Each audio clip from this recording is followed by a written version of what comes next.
Hello everyone, Mampi's ব্লগে তোমাদের সবাইকে স্বাগত। আজকে দেখো নতুন একটা রেসিপি নিয়ে চলে আসলাম তোমাদের সাথে শেয়ার করতে। আজকে বানাবো সজনে ডাঁটা দিয়ে, আলু দিয়ে আর কুমড়ো দিয়ে তরকারি, নিরামিষ তরকারি। তো ফার্স্টেই দেখো আমি একটা শুকনো খোলার মধ্যে আমি জিরে গুঁড়ো কিছুটা আমি ভিজে নিচ্ছি। চলো দেখতে থাকো কীভাবে আমি রেসিপিটা তৈরি করি। এবার দেখো আমি কড়াইতে দিয়ে দিলাম সর্ষের তেল। এই রান্নাটা করতে গেলে বেশি তেলের প্রয়োজন হয় না। আর এখানে আমি দিয়ে দিলাম ফোড়নের জন্য তেজপাতা, গোটা জিরে আর শুকনো লঙ্কা। আর এখানে সবজি নিয়েছি, দেখো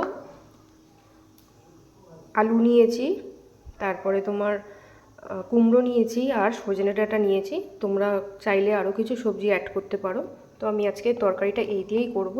আর এখানে দেখো আদা কিছুটা বাটা আর জিরে গুঁড়ো নিয়েছি, এটা আমি জল দিয়ে মিশিয়ে নেব।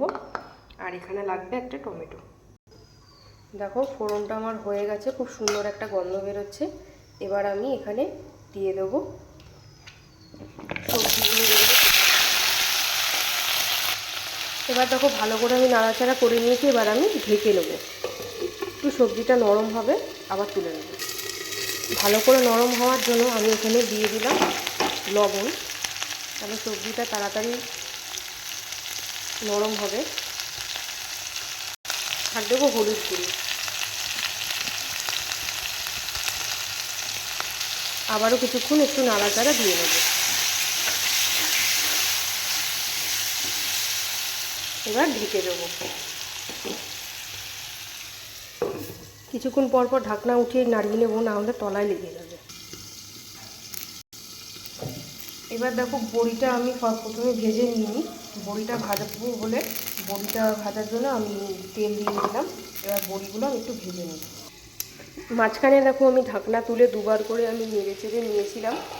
এবার আমি এর মধ্যে দিয়ে দেবো ওই আদাটা যেটা বেটে রেখেছিলাম আর জিরে গুঁড়োটা আর একটু সামান্য লঙ্কা গুঁড়ো মিশিয়েছি ঝালের জন্য, এটা আমি এবার দিয়ে দিলাম। টমেটো কুচি করে রেখেছিলাম সেটাও দিয়ে দিলাম। দিয়ে এবার আমি কিছুক্ষণ নাড়িয়ে নেব। এবার আমি এখানে চিনি অ্যাড করছি, যেহেতু নিরামিষ তরকারি একটু মিষ্টি মিষ্টি হলে ভালো লাগে। তোমরা তোমাদের স্বাদ মতন করবে, লবণটা চিনিটা তোমরা তোমাদের স্বাদ মতন দেবে। দেখো সবজিটা ভালো করে ভাজা ভাজা হয়ে গেছে আর তেলটাও ছাড়তে শুরু করেছে পাশ থেকে। তাই আমি এবার এখানে দিয়ে দেবো জল পরিমাণ মতো, দিয়ে আবার একটু নেড়ে চেড়ে ঢাকা দিয়ে দেবো। আর দিয়ে দেবো যে বড়িগুলো ভেজে রেখেছিলাম সেই বড়িগুলো দিয়ে দিলাম। দেখো এবার আরও কিছুক্ষণ ঢাকা দিয়ে রেখে দেবো। এবার দেখো তরকারিটা বেশ ভালোভাবেই হয়ে গেছে। নামানোর আগে তোমরা একটু সবজিগুলো এরকম খুন্তি দিয়ে দেখে নেবে যে সবজিগুলো সেদ্ধ হয়েছে কিনা। তো আমার সবজিটা বেশ ভালোভাবে সেদ্ধ হয়ে গেছে। এবার আমি নামিয়ে নেব। তার আগে দিয়ে দেবো দুটো চেরা কাঁচা লঙ্কা।